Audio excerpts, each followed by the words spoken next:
Beauty parlour में दुल्हन को मारा, कहां है सिरफिरा। काजल का कातिल फरार, पुलिस कब तक खाली हाथ। 3 दिन बाद भी कहां है काजल का हत्यारा। काजल की मौत के आखिरी 5 मिनट में क्या कुछ हुआ। कत्ल के बाद भी कैसे था दीपक के भागने का पूरा प्लान तैयार। सीसीटीवी में दिख रहे दीपक के 2 साथी कौन है, ये सवाल है न्यूज वन इंडिया का, जिसकी गुत्थी अब तक पुलिस सुलझा भी नहीं पाई थी कि इस बीच ये खबर सामने आई कि काजल को गोली से छलनी करने वाला हत्यारा दीपक ने मध्य प्रदेश के मुरैना में एक लॉज में फांसी लगाकर खुदकुशी कर ली।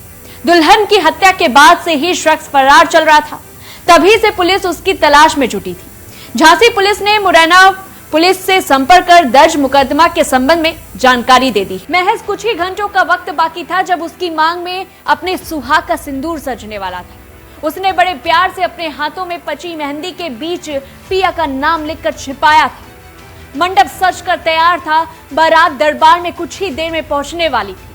अपने होने वाले दुल्हन के खातिर सजने के लिए वो ब्यूटी पार्लर में आई थी, लेकिन उसे क्या पता था कि अगले कुछ ही पलों में उसकी ये सारी खुशियां तहस नहस हो जाएगी। एक तरफा प्यार में एक सिरफिरे आशिक काजल की नई जिंदगी को शुरू होने से पहले ही खत्म कर दिया। महज 5 मिनटों के भीतर उसने उन सारे सपनों को चकनाचूर कर दिया जो काजल अपनी शादी के लिए सजाए बैठी थी। रविवार रात को ब्यूटी पार्लर के अंदर घुसकर किए गए काजल हत्याकांड को 48 घंटे से भी ज्यादा हो चुके हैं, लेकिन कातिल अभी तक पुलिस की गिरफ्त से बाहर है। वहीं काजल की हत्या के मामले में अब कई चौंकाने वाली बातें सामने आ रही हैं।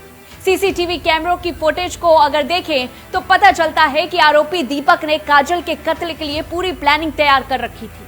वो सोच कर आया था कि या तो काजल उसके साथ चलेगी या फिर जिंदा नहीं रहेगी। कत्ल से पहले वो करीब 5 घंटे तक उस ब्यूटी पार्लर के बाहर टहलता रहा, जिसमें काजल तैयार होने के लिए आने वाली थी। यही नहीं, कत्ल के बाद भागने के लिए भी उसने अपना पूरा प्लान तैयार कर रखा था। बता दें कि मध्य प्रदेश के दतिया में बरगाए का रहने वाला दीपक अपने पड़ोस की काजल से एक तरफा प्यार करता था। उसने काजल के घर वालों से शादी के लिए कहा, लेकिन ना तो काजल उससे शादी करना चाहती थी और ना ही परिजन इस रिश्ते को लेकर राजी थे। लेकिन दीपक लगातार काजल को परेशान करता था। इस बीच उसकी शादी तय हो गई और परिवार ने यूपी के झांसी में निशा मैरिज गार्डन को बुक कर लिया। घर से इतनी दूर शादी करने का मकसद यही था कि काजल की नई जिंदगी पर दीपक की परछाई भी ना पड़े।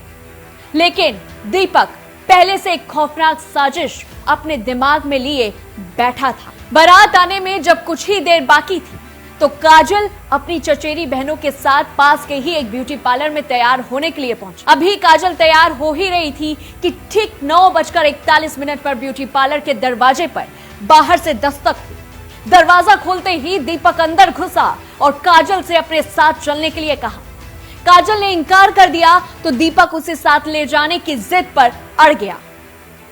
इस बीच ब्यूटी पार्लर की संचालक ने दीपक को बाहर निकाला और दरवाजा अंदर से बंद कर लिया। अभी कुछ ही पल बीते थे कि ब्यूटी पार्लर के दरवाजे का शीशा टूटने की आवाज आई।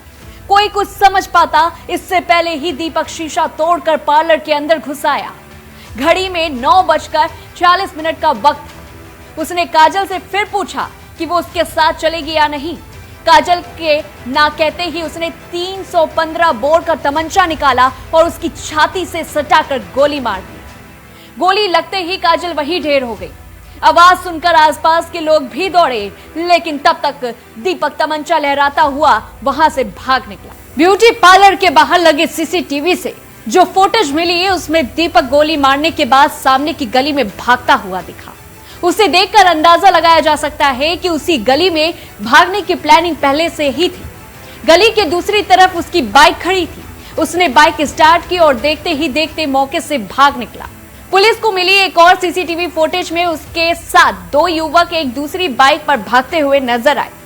वहीं पुलिस दीपक की तलाश में जुटी थी, लेकिन गोली मारकर सनसनीखेज हत्या करने वाले शख्स यानी कि दीपक ने मध्य प्रदेश के मुरैना में एक लॉज में फांसी लगाकर खुदकुशी कर ली। फिलहाल स्थानीय पुलिस ने शव को कब्जे में लेकर पोस्टमार्टम के लिए भेज दिया है। आगे की जांच पड़ताल की जा रही है। वहीं इस पूरे रिपोर्ट को लेकर के आपकी क्या कुछ राय है हमें कमेंट बॉक्स में बताएं। तब तक के लिए देखते रहिए न्यूज़ वन इंडिया।